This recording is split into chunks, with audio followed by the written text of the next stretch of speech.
Thank you for downloading this podcast from the British Theatre Guide. For more information about British Theatre Guide, please visit britishtheatreguide.info. As part of its A Revolution Betrayed spring and summer season across its film, art and theatre programmes, commemorating the centenary of the Russian Revolution, Home Manchester will present a new production of Anton Chekhov's Uncle Vanya, directed by the Centre's Artistic Director for Theatre, Walter Meierjohann.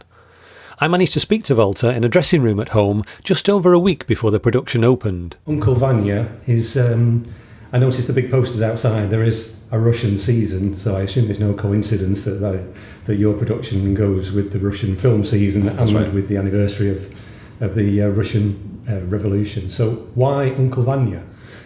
Yeah, it's quite funny because if we're talking about 100 years sort of celebrating or questioning as well the October Revolution, of course, Chekhov sits way before that, 20 years before. Yeah. But in a way, we always knew when we programmed it's going to be a Russian season. That means all art forms are working together. So we've got a gallery which opened last week, an exhibition there. We've got the film program. And then the question was, what does theatre do? So I mentioned, I think, to you that the suicide was one of the first thoughts I had about it, because The Suicide is the first Soviet comedy, really, which really deals with the aftermath. And it was never actually staged in Soviet times because it was just too critical. It would be suicidal. And then I also looked at cast size and went like, this we can't afford. You need 18 at least, in a way. And that's when I talked to David Chadderton and said, why don't you guys do it? And David was enthusiastic and said it's one of his favorite plays. So I think working with students on it is fantastic. So that was basically one thing we got ready. Yeah. And then I myself always felt I wanted to do a Chekhov, and I knew it historically wouldn't quite fit. But in Uncle Vanya, as we all know, it's known for so many reasons. I think one of the reasons, of course, is because it's a very sad, in a way, story about people who fall in love with each other and can't get together. Yeah. And there's so many, like, it's a love triangle. Maybe it's even 4 people actually who try to everything basically to fall in love. Sonia's been waiting to tell Astra for 6 years, so it's been all in her body for the whole time. So love is one theme, of course, but on the other hand, I felt very much Chekhov for me is almost like a prophet, someone who wrote 20 years before the revolution happened. He wrote about a society which was on the brink of change, and a society of he describes these people who are partly sort of upper class, partly middle class, bohemian, partly sort of aristocrats. But what he saw, I think, was a society which was not working anymore and on the brink of change. And I think, interestingly enough, we've got a professor figure in this, who's played by David Fleischman. Yeah. And I almost see him as the Tsar, basically. So in a political sense, you could see Vanya is trying to topple him. Yeah. Because he basically sees through that this man is basically not on top of things anymore, and even calls him like someone who duped everyone. And I think that's what Chekhov, of course he didn't write that so explicitly political, no. But you can sense there's an authority there, and that's being questioned in a way. And at the same time, I think what we are seeing is, society is we see 9 people on stage, and they reflect a society which is paralyzed, I would say. Things are not going well economically. You can tell everything is sort of falling apart. Yeah. And then that's in the countryside, and of course what happens is the city people arrive. And of course through her beauty, Elena basically transforms, all these men fall in love with her, and everyone starts working. Yeah. And it's just about feelings, and that becomes deeply sad and deeply funny as well at the same time. But one of my main reasons, motivations maybe to do it, was twofold. One was I felt we are all experienced, we can sense this now with Brexit, with Trump, we can feel a new era is coming.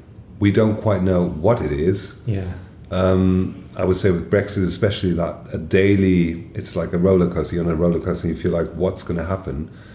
And I think this idea of something will change, something will come, is the same like in Chekhov's time. I would feel that, yes, like in Chekhov's time, he would always refer to in 100 years or in 20 years sometimes, like looking into the future. And I think we are all very concerned about the future at the moment.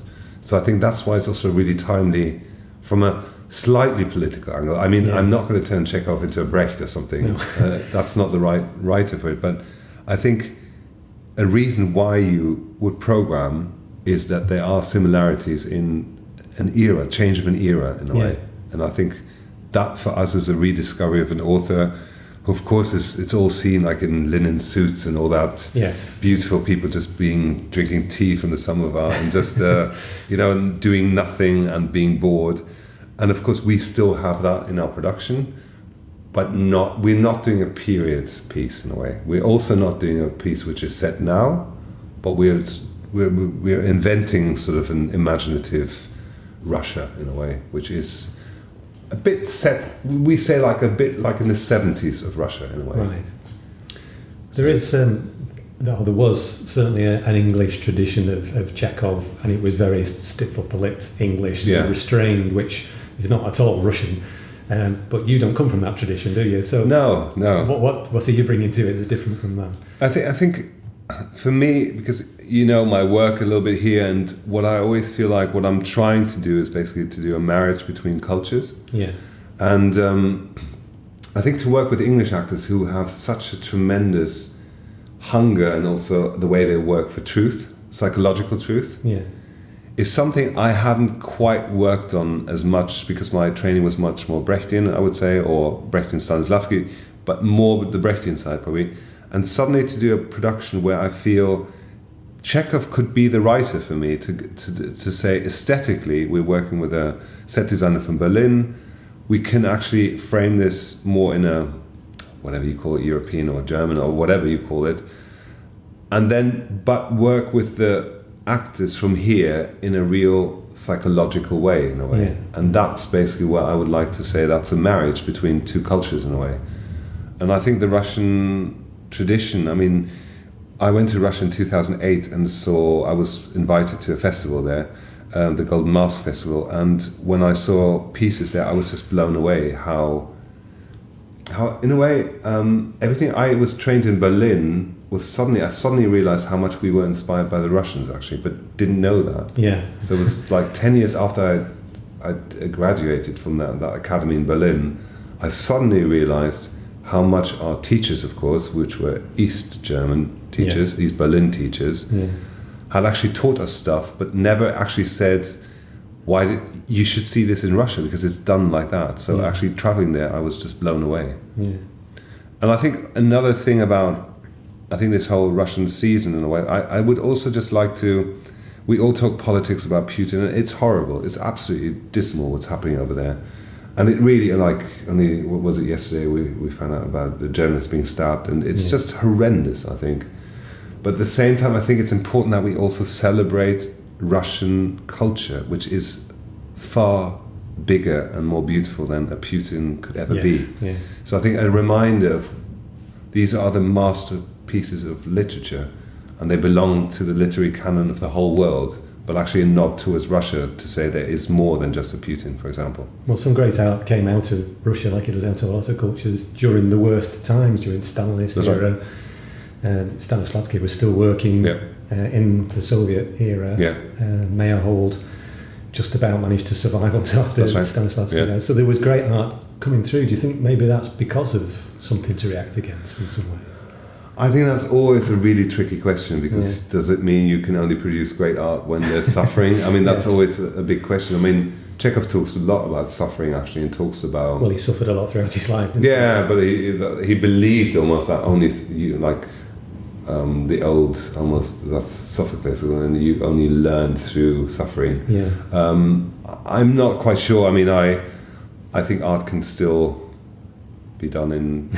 But of course, you're absolutely right. I mean, there's amazing, I mean, especially in the 20s and 30s you're mentioning, and then you've got Shostakovich as well. I mean, people were so pressurized to actually write or compose, but still, and having to do masses of compromises to Stalin and still compose and withdraw some pieces, and then just a daily survival struggle. So I don't think you need that in a way to create great art, but it probably pushes you, and it probably does. But yeah, I think sometimes it pushes writers in particular to be more creative about how they put things. Like with Chekhov, I don't know whether he was trying to be political, but it's difficult to pin him down because he has a lot of characters who are so well defined with very different views. That's right. It's hard to pin any of those on him. Like very different writers, say Joe Orton from the 1960s, he had to contend with the Lord Chamberlain, so everything had to go before the Lord Chamberlain, and a lot of his plays were crossed out. Yeah. So he did something which was far ruder, but the Lord Chamberlain didn't understand what he was getting. Sure. So I think that creativity can sometimes add some depth to it, you think? No, I mean, absolutely. I just, it's just one thing that I studied in Berlin just after the fall of the wall. And one of the things I discovered was talking to people that dictatorship, what it really leads to is pettiness, and people being afraid, and actually also in the arts trying to muddle through sometimes and not being inspired by that, you know what I mean? Sometimes it's just about how do you get your bread in the morning in a way, and how do you make sure that your neighbor doesn't phone the Stasi, for example. So it's actually it's not heroic at all. It can be sometimes really banal and horrible, grey in a way, and just survival. Just survival in a way. So, but I think, I mean, the 20s, especially 30s. I mean, I think worldwide they were probably the most creative times ever. I would say in a way, because I think technology as well. Suddenly there was a huge expansion in technology, and I think you can see that in playwrights. Like so many playwrights suddenly using the medium in such a different form. Like even a Thornton Wilder nowadays is quite sweet, gentle. But at the time he was revolutionary when he suddenly talked about, I mean, not just our town, but sometimes these narrator types when they suddenly say like, there's someone suffering on the other part of the world and I don't feel anything for that anymore. Suddenly to make it a global idea that we have become, and I think these playwrights were essential. Piscator in Germany, a sort of a director, but with such a visionary and mixing start and montage and film into theatre. So it's an incredible time in a way, I think. Chekhov, one of his frustrations with the early productions, he had a lot of frustrations with Stanislavski's productions, but one of them was that people didn't always see that he was trying to write comedies. That's right, So has the humour come across to you, do you think, through this play? I mean, I said that on day one. I said that one of my big aims would be to make this a tragic comedy, and I think it is so essential that because it is relentless in a way that people can laugh about these characters, but I always think you laugh about them because they are in so much pain, and I think that's what makes them funny in a way. They're not in general, it's not like a comedy, like a farce in a way that people would.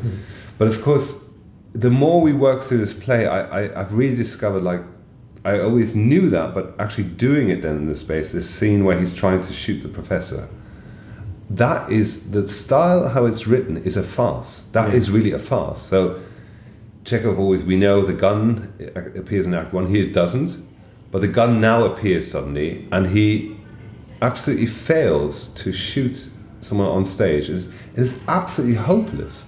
And then on top of that, his wife is trying to protect him. We find out so much about her and relationship. You almost go like, does she not also want to shoot but she's trying, and she jumps on the shoulders of Vanya. It becomes really farcical in a way. And I think, I wouldn't say like, I mean, Chekhov knew it much better than me, but I think what's wonderful about the play, that it really goes into complete like ups and downs the whole time.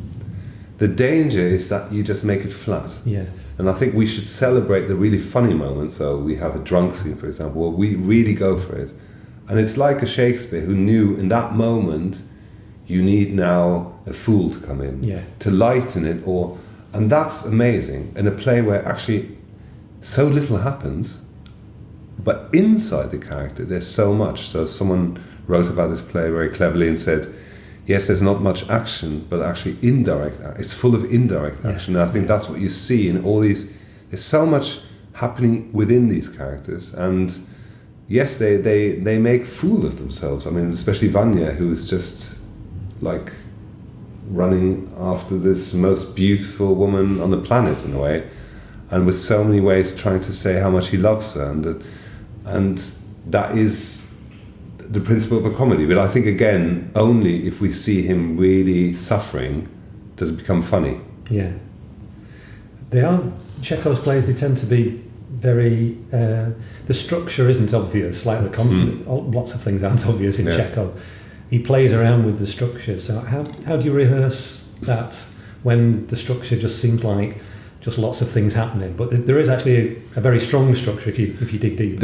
I think he's one of the most musical writers I've ever come across. So, and you can really follow this like a piece of music. I think that okay, here's a climax in a way. In Act 3, we need to go to that. We can't do it too early, so we need to play things down. Yeah. But all the entrances are all music. It's like you need in that moment someone to come in, and pacing-wise, the urgency has to come from one, and then so Sonia almost races in. Yelena, as a contrast, is basically slower and more sort of just enjoying the sun. And that's again like a piece of music where you could probably say, like, if I was a conductor, you'd say each of them plays one instrument, and that forms a beautiful chamber music in a way. Yeah. Someone once compared him to Mozart, which I thought was really interesting. I heard once a lecture on Chekhov by an Oxford professor who really said, like, it's the change, how Mozart as well just changes gears suddenly from a really light to suddenly really dark to suddenly, and I think you get that in Chekhov as well. Yeah. And you've got to dig to find that, I suppose. Yeah. You can read the play and sort of get that, but to put that over in the production, you've got to really dig in. It's not easy because I think I actually find when I read it, it is quite clear to me. Yeah. But when I go into rehearsals, suddenly, because the overriding theme is so much about grieving, and there's also depression, to be honest, and how do you still sustain that level of it's got to move on instead of just sinking on the floor and everyone being so miserable. It's got to still have that lightness. And I think one of the things I took away that comedies for me only work with doors. And that's why I was really keen with the set designers to say, because we had so many ideas at the beginning, and said, no, actually we need at least 2 doors. Yeah. We have actually 3 entrances, but 2 where you really see comedies mainly played at doors, I think. So especially farces, you know. Yeah, exactly. Or you have 8 doors suddenly or something. Yeah. So we have 3. Oh, we've got 2 doors and 1 entrance. Yeah. But that's a nod towards understanding you need actually a new energy to come in. Yeah. Or being blocked, or suddenly 2 people walking at the same time, that can suddenly, or walking at exactly the wrong moment. And he timed that beautifully. That's how genius he is. Yeah. That he's understood so much about theatre. I really don't know where that's coming. I know he was interested in theatre, but I'm just amazed that I always feel like this guy, how old was he when he passed away? 46 or 7 or something, very young. Yeah. And he did a medicine degree. Yes. He worked as a doctor for many, many years, wrote plays, wrote stories, worked for newspapers at the beginning to make his money. And then on top of that, I think his knowledge of theatre is quite extraordinary. But of course, he was a revolutionary. I think Uncle Vanya is, on top of everything else, it is an extraordinary nod, or maybe one of the most first modernist writing in a way. Yeah. Because there you can see a Pinter, you can see a Beckett basically in some of these absurdities and these pauses, how they're set is so modern, and how he's structured at the end when that's almost Beckett. It goes like they all come in and main party's left and they all go gone, gone, gone. It's like beautiful. It's like again like a musical structure. Right. I think with Beckett again. Yeah, exactly. Yeah. It's interesting the idea of it being musical, because again linking with Stanislavski, who of course directed the original productions of a lot of his plays, he was famously in Uncle Vanya himself. He used a lot of musical terminology as well, didn't he? He directed opera as well. Yeah. He was very musical, but he talked about tempo and rhythm and beats. Some of the systems that blame Stanislavski for what they do, that sort of prearranged score, they would react against, really, because it wouldn't feel natural. It wouldn't feel like it's coming natural. Yeah. But when you're directing this, you're thinking of it as being like a musical score, right? Yeah, I don't talk to the actors like that. I wouldn't go like, oh, here we've got to just speed up, or here we've got to go slower. I think it's working with good actors. They always get that sense, I think, themselves as well. Yeah. But yeah, I mean, subconsciously, I think we all work with music. I think and we actually have music in the play as well. We have pianola playing for itself. Yeah. And then we have Joe, who plays the accordion as well. So there are elements of music, but again, we've got to be careful that doesn't it's always the danger. Chekhov because it's so musical, you've got to be careful that you don't override that musicality and make it something else as well. As Chekhov complained that Stanislavski did with all the sound effects. Yeah. I mean, what I know about it, he hated all these mosquitoes and this fly flying around. I mean, it's quite. I find it quite amusing in a way that we nowadays probably find this all quite old-fashioned. But I think if you look at what they've done or how Chekhov wrote, and suddenly a play really where there's actually not much. If you can list what's happening actually in 5 lines. Yeah. And for that to become a success at the time, it must have felt so revolutionary. Just watching these, you know what I mean? We go, oh, a Chekhovian pause or something. Yes. We all we know what's happening. But at the time, I think he was so different and so extraordinary. And I think humor is the right angle, because I mean, I've read there's this famous, like it's like a speech on the damage of tobacco. Do you know that? It's just a speech. It's like a one-hander in a way. About a man who basically talks about his wife and complains about his wife, and it is so funny. It is so funny, and that I think is the angle that everything we see here is deeply tragic and deeply funny as well. Yeah. I think for me, because I only directed one Chekhov in drama school in Berlin, it was always that sense of I like to do a professional production with it, and it is a dream to work on this in a way. And at the same time, you think, bloody hell, I've only had 2 layers now, and I know there's 7 colors, you know, and that's always the thing. Like, do we have enough time? And also, how deep can we dig? And that's, I think it's as I said. I've done a Beckett, I've done Shakespeare, I've done these great writers, but this one feels so deceptively simple, because how they talk to each other is actually quite naturalistic and quite normal, but underneath it there's so much, and then also structurally it is not pure naturalism. There are so many. He's just feeding you with so much to think about that you just become very humble, and you go, oh my God, I've got to listen here more and more, because normally I'm used to saying we've got to play and then push it conceptually into one direction. But here, it's all in there. It's all in there. And I can't wait in a way to see what we find funny as well at the moment, how the audience will respond to that. Yeah. How that sort of, do we have enough music at the moment? Or will people still feel, God, they're just people who are bored. You know what I mean? Yeah. That's always the danger. Like, my mother said this to me once with pride. She said she was in Hamburg and saw Chekhov and left in the interval because she thought it was over. And she said and I was so bored, and they were all bored, and I was bored, and I thought, like, oh God, okay, that's the big danger. Yes. We need to create something where people, even after the interval, go, I want to find out what happened to them. Holmes' production of Uncle Vanya by Anton Chekhov, in a version by Andrew Upton, directed by Walter Meierjohann, will run at Home Manchester from the 3rd to the 25th of November 2017. The Manchester School of Theatre production of Nikolai Erdmann's The Suicide, mentioned in the interview, runs on Friday the 27th, Saturday the 28th and Tuesday the 31st of October in Theatre 2 at Home. For more information, see homemcr.org. You've been listening to a podcast from British Theatre Guide. For more information, please visit britishtheatreguide.info.